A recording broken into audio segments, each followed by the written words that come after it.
ఉన్నతోట ఊరు ఉన్న ఊరు అచ్చలేదు. కన్న తండ్రి కర్రచుకుంటే ఏ కాకినై ఊరూరు తిరుగుతున్నా. అయితే మా గుంపులో ఉండిపోతావా? ఓ పట్టడన్నం పక్కా ఉండిపోతే ఎక్కడ పడితే అక్కడ ఉండిపోతున్నా. నువ్వు నా నచ్చావురా. అయితే ఇక్కడ పాతే. ఓ నీ దగ్గరే పోతా భయపడకరా, నా కూతురు మంజీరా. బాగా దాకా జీరా అంటే నాకు భలే ఇష్టం. మంజు అన్న రంజుగానే ఉంది. నిన్నేమని పిలవమన్నావు? అసలు నన్ను పిలవాల్సిన అవసరం నీకేమిటి? ఇద్దరు మనుషులు తోటనప్పుడు నా అవసరం నాకు, నీ అవసరం నీకు, నీ అవసరం నాకు, నా అవసరం నీకు ఎప్పుడైనా రావచ్చుగా. ఎలా ఉంది ఒళ్ళు? గురు వీడు నా మేనల్లుడు జోగులు. వట్టి జోజోలా ఉన్నాడే గురు. పదండి పోలా.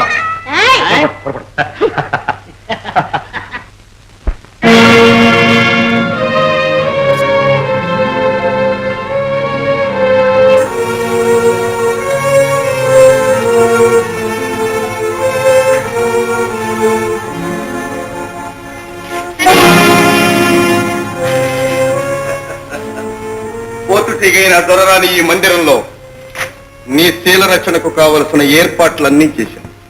ఇక నీవు నిశ్చింతగా ఉండవచ్చు. నీ శపథం నిరాఘాతంగా నెరవేర్చు.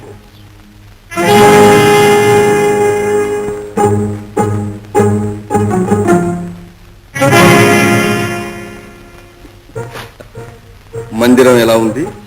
ఓ మనోహరంగా ఉంది. కారాగారానికి కావలసిన ఏర్పాట్లన్నీ చక్కగానే ఉన్నాయి. మీరు కారాగారంగా భావించవలసిన పనే లేదు. మా మహారాణి హోదాకు తగ్గట్టు సకల సౌకర్యాలు సమస్తోపచారాలు యథావిధిగా జరుగుతాయి. చెంచల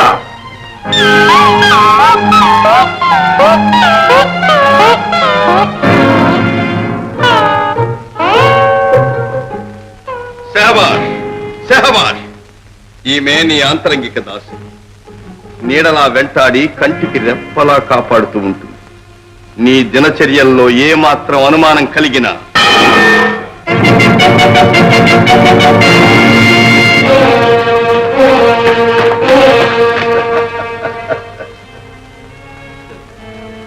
కట్టుబాట్లన్నీ ఖచ్చితంగానే ఉన్నాయి.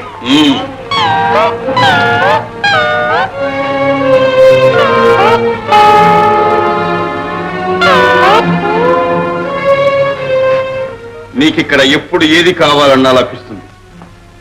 ఒక్కటి తప్ప. ఏమిటో అది? ఆడది కోరే జీవిత సౌఖ్యం. మిమ్మల్ని తలుచుకుంటూ హాయిగా కాలక్షేపం చేస్తాను. ఒక్కనాడు కాదు, ఒక్క ఏడు కాదు, జీవిత పర్యంతం ఆనందంగా గడిపి వేస్తాను. కాలగతి ఏనాటికి ఎలా మారుతుందో ఎవరు చెప్పగలరు? అవునవును. రాబోయే ఆ ఆనందాన్ని తలుచుకుంటూ నీ శీలాన్ని భద్రంగా రక్షించుకుంటూ జీవించు. కరగిపోయే కాలంలో కలిసిపోయే ఆ కన్నెనాటి కలలన్నీ తలుచుకుంటూ కన్నీటితో వటించు. అంతరాలు గ్రహించలేని నీ అహంకార మదానికి నిన్ను నీవే నిందించుకుంటూ యావత్ జీవితం ఈ కారాగార వాసంలో కృంగి కృషించి నశించు. ఏమిటా నవ్వు? ఇంకా నీ శపథం నిలబెట్టుకోగలవని ఆశ ఉందా? మీ మాటలు వింటుంటే నా శపథం నెరవేరుతుందనే ఆత్మవిశ్వాసం అధికమవుతోంది. వేడుకోగా వేడుకోగా కనిపించిన దైవమే కనికరిస్తుంది. కట్టుకున్న భర్త కనిపించే దైవం. ఏ నాటికైనా మీ మనస్సు మారకూడదా? నా నోము పండకూడదా? అసంభవం. మా మనస్సు మారదు. ఆ జన్మాంతం నీవు మా కోసం మగ్గి చావవలసింది. చెంచల 1000 కళ్ళతో కనిపెట్టి ఉంది.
మంజీరా ఈ పని పల్లె గేరగా ఉందా? మంజీరాని పూర్తి పేరుతో పిలవలా? అదేవిడిది కావాలని అందరూ కుదించుకుంటే నువ్వు సాగదీసుకుంటారంటేనే. అది సరే, పొద్దున్నే పిల్లి మొక్కలు వేస్తున్నందుకు? అదే శరీర వ్యాయామం, చిన్న తరగడానికి ఒళ్ళు తగ్గడానికి. నా ఒళ్ళు తగ్గిస్తావు? ఓ మరి నేను చెప్పినట్టు చేస్తా. ఆరోగ్య చెప్పినట్టు చేయడం అందుకు లెక్క మొగోడికి. అయితే ఇది ఎత్తు. ఎత్తు.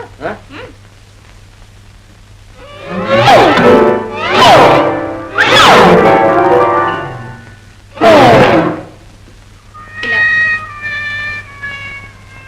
నేను చేసినట్టు చేయాలి. ఓ ఓ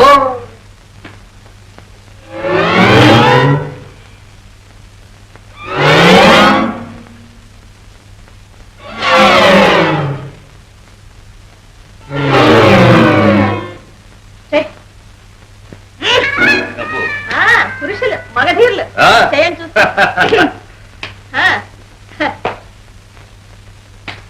చేయండి చేయండి. ఎత్తండి ఎత్తండి. ఇంకా పైకి ఎత్తండి.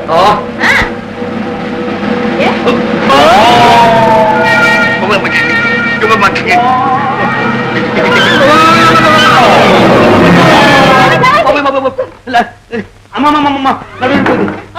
చెయ్యి నడురిపోయింది బాబోయ్. పోనీలే కానీ చెయ్యనిస్తే నన్నే పడేసావే. నేను ఎక్కడ పడేసాను, నువ్వే పడిపోయి. నేను చెయ్యి కూడా వేస్తున్నావేంటి? భావనని ఎక్కడ తప్పి ఈ శరీరం ఇను. ఏమైంది? నా దెబ్బ. నా దెబ్బ.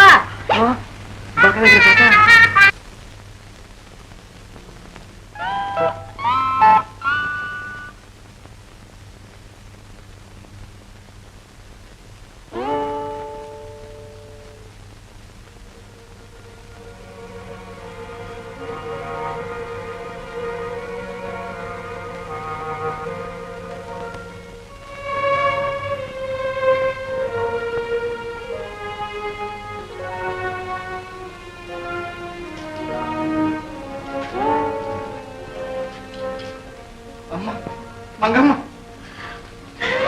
నాన్న అమ్మా వచ్చావా? నాన్న వచ్చావా? రా నాన్న, కూర్చో కూర్చో. ఎన్నాళ్ళకు చూశాను నాన్న. ఈ జన్మలో మళ్ళీ నిన్ను చూస్తానో లేదోనని భయపడ్డాను. బాగున్నావా నాన్న? చావు రాక చావలేక ఈ నిర్భాగ్యుడు ఇంకా బ్రతికే ఉన్నాడమ్మా. అలా అనుకు నాన్న. సముదాయించిన సాయపడిన ఈ లోకంలో నీకన్నా నాకెవరున్నారు? లేదమ్మా, అన్ని విధాలా భగవంతుడు నన్ను పరీక్షిస్తున్నాడు తల్లి. అమ్మా చెంచల, నాన్నగారికి కాస్త పలహారం తెచ్చి పెడతావా?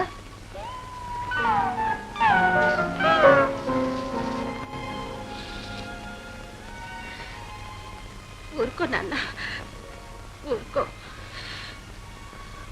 ఆడపిల్ల ఏ నాటికైనా కన్నవారికి దూరం కాక తప్పదుగా. కనీసం అన్నయ్య అయినా దగ్గర ఉంటే ఈ కష్టకాలంలో నీకు అండగా ఉండేవాడు. అంతటి అదృష్టమా తల్లి. నా బ్రతుకంతా ఎండమాముల్ని వెంటాడటమే మిగిలింది. అంది వచ్చిన వాడు ఆతి. ఆడపిల్లైనా సుఖపడుతుందనుకుంటే నీ బ్రతికి కారాగారం అయిపోయింది.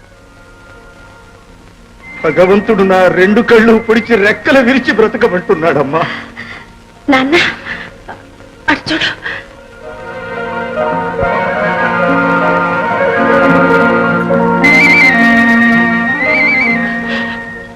నాన్న, మన ఇంటికి ఇక్కడికి ఇలాంటి స్వరంగం తవ్వించు.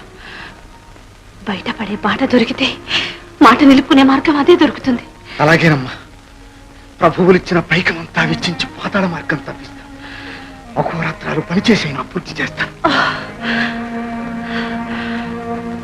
శపథ నిర్వహణకి ఇదే తొలి అధ్యాయం కావాలి.